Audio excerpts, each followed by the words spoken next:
மூத்த பத்திரிகையாளர் திரு தராசு ஷியாம் இணைப்பில் இருக்கார். சார் வணக்கம். இதற்கு முன்பும் எதிர்பார்க்கப்பட்டிருந்தது திரு செந்தில் பாலாஜிக்கு ஜாமீன் கிடைக்கும் அப்படின்னு. ஆனால் இந்த முறை கொஞ்சம் கூடுதலான எதிர்பார்ப்பு இருந்தது. நிச்சயமாக அவர் ஜாமீனில் விடுவிக்கப்படுவார் அப்படின்னு. அதற்கு திரு மணீஷ் சிசோடியா ஜாமீன், அரவிந்த் கெஜ்ரிவால் ஜாமீன், கவிதா ஜாமீன், இதெல்லாம் ஹேமந்த் சோரன் இவங்கெல்லாம் முன்மாதிரின்னு நம்ம எடுத்துக்கலாமா? இந்த வழக்கை தனித்து பிரித்து பார்க்கணுமா நம்ம?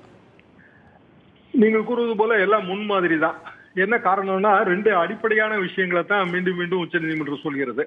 ஒன்று வந்து ரைட் டு ஸ்பீடி ட்ரையல், துரித விசாரணைக்கான உரிமை இந்திய அரசியல் சாசனத்திலே அனைவருக்கும் தரப்பட்டிருக்கிறது. இரண்டாவது ரைட் டு பர்சனல் லிபர்ட்டி, தனிமனித சுதந்திரத்துக்கான உரிமை. அப்படி என்றால் ஒரு வழக்கு போடும்போது வழக்கு விசாரணை உத்தேசமாக எவ்வளவு காலத்திற்குள் முடியும் என்று பார்ப்பார்கள். 1 வருடம், 2 வருடம், 6 மாதம், எவ்வளவு நாள் வேண்டுமானாலும் பிடிக்கலாம்.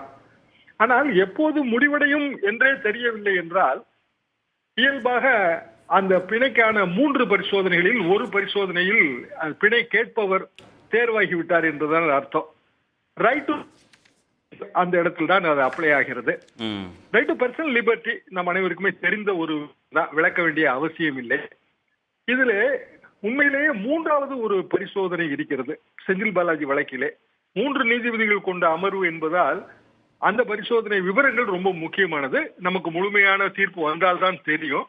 அது என்னவென்றால், மூல வழக்கை விசாரிக்கிற அதிகாரம் வந்து உச்ச நீதிமன்றத்துக்கு மன்னிக்கவும் ஈடிக்கு இருக்கிறதா இல்லையா, இதுல மூல வழக்கு 2014 வழக்கு. மூல வழக்கிலே பணம் பெற்றுக்கொண்டு அவர் அவரது அதிகாரத்தை துஷ்பிரயோகம் செய்து சிலருக்கு வந்து பணி நியமனம் கொடுத்தார் என்பது.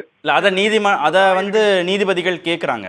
நீங்க தனித்தனி சாராம்சங்களாக விசாரிக்க முடியுமான்னு. அதற்கு செந்தில் பாலாஜி தரப்பு அப்படி தனித்தனி சாராம்சங்களாக ஒரு வழக்கு விசாரிக்க முடியாது, அது சட்டவிரோதம்னு வாதிடுது செந்தில் பாலாஜி. காரணம் என்னவென்றால், அந்த PMLA சட்டவிரோத பண பரிமாற்றம் என்று வரும்போது அதற்கு 3 கூறுகள் வருகின்றன. ஒரு கூறு பிளேஸ்மெண்ட், 2வது கூறு லேயரிங், 3வது கூறு இன்டகிரேஷன். இந்த 3 கூறு சாட்டிஸ்ஃபை ஆகி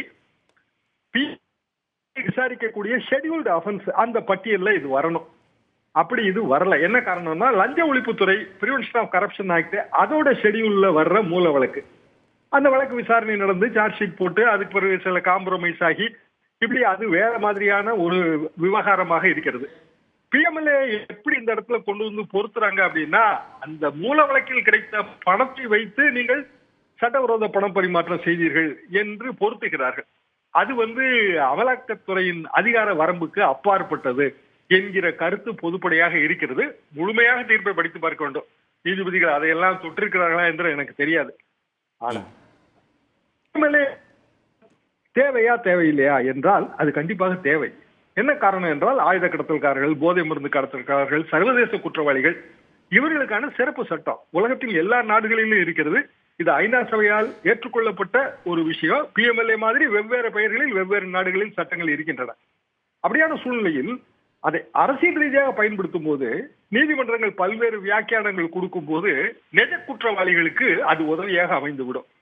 எனவே ஒரு எஃபெக்டிவான சட்டத்தை அரசியல் காரணங்களுக்காக பயன்படுத்தும் போது அதனால் விளைகிற விளைவுகள் எதிர்மறையானவை. அதைத்தான் செந்தில் பாலாஜியின் இந்த பிணை உணர்த்துகிறது என்பது எனது கருத்து. 2வது பெருத்த எதிர்பார்ப்பு திரு செந்தில் பாலாஜி மீண்டும் அமைச்சராவாரா இல்லையா அப்படிங்கிறது தான். அதற்கு எந்த விதமான தடைகளையும் கண்டிஷன்ஸையும் போடலை அப்படின்னும் அவருடைய வழக்கறிஞர் தரப்பில் சொல்லியிருக்கிறாங்க. இதில் ரொம்ப முக்கியமாக கவனிக்க வேண்டியது, நீதிபதி ஓகா கேட்கிற போது இடி தரப்பில் அந்த டிமாண்டை வைக்கிறாங்க. இவர் அமைச்சராக இல்லை, ஆனால் MLAவாக இருக்கிறாரு, அதனால் சாட்சிகளை கலைச்சிருவார் அப்படின்னு சொல்லும்போது, ஆனால் நாங்கள் அதிகாரமிக்க பொறுப்பில் இல்லாததுனால சாட்சிகளை கலைக்க மாட்டோம்னு செந்தில் பாலாஜி தரப்பு சொல்லுது. அப்போ அமைச்சரானா கலைச்சிருவீங்களான்னு நீதிமன்றம் கேட்குது. ஆனால் இந்த முறை கண்டிஷன்ஸ் எதுவுமே போடலையே. அப்போ அந்த இதை இடியோட கோரிக்கையில் எதுவும் எடுத்துக்கலையா அவங்க? அப்படித்தான் நான் நினைக்கிறேன். ஏனென்றால் அரவிந்த் கெஜ்ரிவால் வழக்கிலே இதே மாதிரி அந்த தீர்ப்பிலே முதலில் கொடுத்த அந்த தேர்தலை ஒட்டி கொடுத்த ஒரு இன்ட்ரீம் பெயில், அதில் அவர் முதலமைச்சர் பணிகளை செய்யக்கூடாது, தலைமைச் செயலகத்துக்கு போகக்கூடாது என்கிற நிபந்தனைகள் வைத்திருந்தார்கள். இப்போது கொடுத்த பெயில் கொடுக்கும் போதே என்ன சொல்லிவிட்டார்கள் என்றால், அது ஏற்கனவே 2 நீதிபதிகள் கொடுத்தது. எனவே நீங்கள் 3வது ஒரு நீதிபதியை கொண்ட ஒரு லார்ஜர் பெஞ்ச் தான் அதற்கு நிவாரணம் தர முடியும் என்று சொல்லிவிட்டார்கள். அதான் முக்கிய காரணம். அவர் சிஎம் பதவியை ராஜினாமா செய்துவிட்டு இப்போதைய இந்த பெண் முதலமைச்சரை கொண்டு வந்ததற்கு. இவருக்கு அப்படியான நிபந்தனை இல்லை. 2 நிபந்தனை தான். 25 லட்சம் ரூபாய் ஷூரிட்டி, அது போக வாரத்தின் 2 தினங்கள் அவர் இடி முன்னால் அப்பியர் ஆக வேண்டும். அது அந்த 2 தினங்கள் என்பதை ரிலாக்ஸேஷன் பெட்டிஷன் போட்டு நாம் நிவர்த்தி செய்து கொள்ளலாம். ஆனால் அமைச்சர் ஆவாரா இல்லையா என்பது நிச்சயமாக அது முதலமைச்சரின் விருப்பத்தை பொறுத்தது, அவரது உரிமையை பொறுத்தது. அதே நேரத்தில் நீங்கள் ஆளுநரையும் இதிலே கணக்கில் எடுக்க வேண்டும். ஆளுநர் அதற்கு என்ன வகையான ஆட்சேபனைகள் தெரிவிக்க போகிறார் என்று நமக்கு தெரியாது. எனவே அடுத்த கட்ட ஒரு சர்ச்சையும் அடுத்த கட்ட ஒரு அரசியல் போரும் ராஜ்பவனில் இருக்கிறது என்பது எனது பார்வை.